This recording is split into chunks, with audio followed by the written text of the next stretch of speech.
I'm pleased to be here this afternoon and have this opportunity. And the primary reason that I wanted to be here today and participate in this issue of call and business ethics is my own experience, because I think my experience reflects that of many, many folks that I run into in the business world today.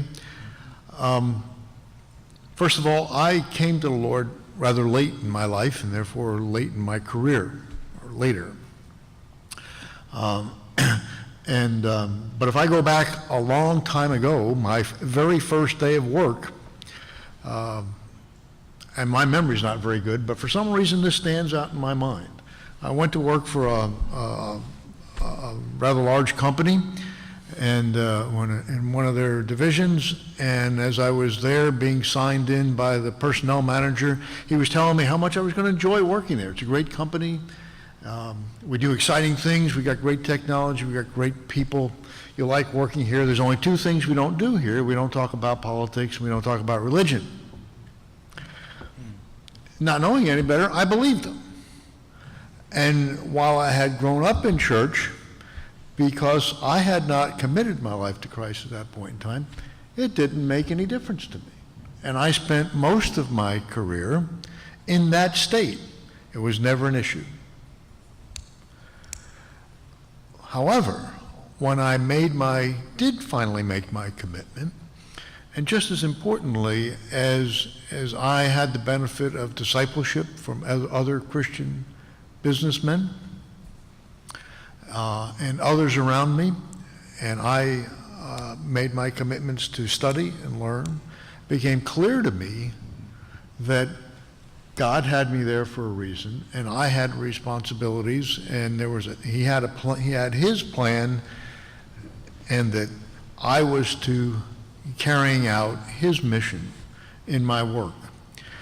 And as that became clear to me, and the opportunity that my faith afforded me to be encouraged, actually directed in my work, because there were many times I just didn't know what to do. As the head of a large organization, there were times I didn't know what the answer was, and neither did anybody around me. My only choice was to pray. And as a result of that, and the answers that I got, and the things that I saw happen, it became clear that this was such an asset. More importantly, as other people around me began to understand that my faith was important to me, even though this was a public company, I was amazed at how many men and women of faith were in the organization that I had no idea were there. And they were all living under that same advice that I had gotten my first day of work. As such, they were having difficulty carrying out their call, living out an integrated life. And today that's important to me. And I spend a lot of time at functions like this trying to relay to people like yourselves that I wish to, what had happened to me through my experience, that I wish somebody had talked to me when I was starting my career, or any point in my career, and it hadn't taken me so long to get there. So that integration, the recognition of the call, not only changed my personal life, it changed my leadership style at work. It just changed the whole course of events at work, and it just made everything a lot more fun and exciting. Great, thank you, Lou. Peter, if you could just comment on two questions, I'll give them both to you. How do we know? How does one know in the business world, as we talk about the vocation of business, the calling to business, how do we know we're called? I mean, it may seem like a relatively simple question, but how do we know we're called? And what should our response be as a business person, as carrying that calling into the workplace? Well, it's always good to have an expert to appeal to theologically, and if you look at page 31, there is this marvelous quote by Calvin here, and I recognize that not everybody has the high regard for Calvin that I personally do, but he is a man who created the modern business world. We should make no mistake about that, because he was the one that made the radical break with the medieval understanding of usury as being any interest-making. He said, no, that's not the case, that interest and usury are two different things, and he developed that philosophically, theologically, and exegetically. That is, he thought it through from the Bible, from the biblical system of truth, and then wrestling with Aristotle and others, he had philosophical insights.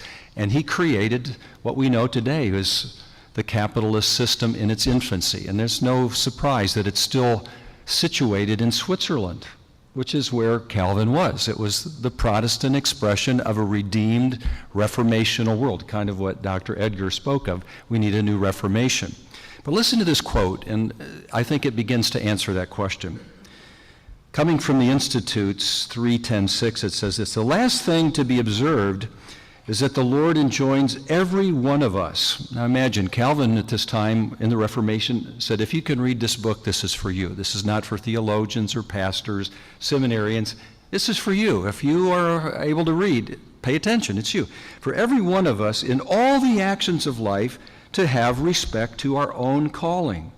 So first of all, presuppositionally, because there is a creator, because there is a God of providence, because there is a God of omniscience and omnipotence, there is nothing that is accidental. Everything is under his care and concern. And that means we engage life believing that we are not accidents, nor is the day that we engage, nor the career that's before us. There's an implicit call by the Creator, Redeemer, Sustainer, Providential Lord of history for us to serve.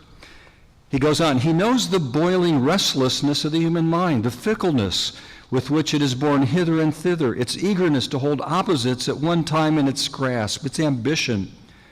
Therefore, lest all things should be thrown into confusion by our folly and rashness, he has assigned distinct duties to each in the different modes of life. What's Calvin saying? Every one of us know our fallen natures, how in the same moment we want to strangle somebody and love them. It's called marriage at its worst, right? We all can identify with that. We can recognize the opposites that we hold in tension. And so Calvin says, look at yourself and realize that God has wired you in such a unique way that you can't do everything. He's actually given you certain capacities, and those are your callings. Another text is, to whom much is given, much is required. That each of us, as we begin to recognize that we are blessed by God with capabilities, we become stewards of those. God doesn't call us to do everything, but he says, you have this unique gift. Now find a way to use it, because you can't do everything. You're too restless, you're too fallen, but yet you have something that's uniquely within you that is a gift from God.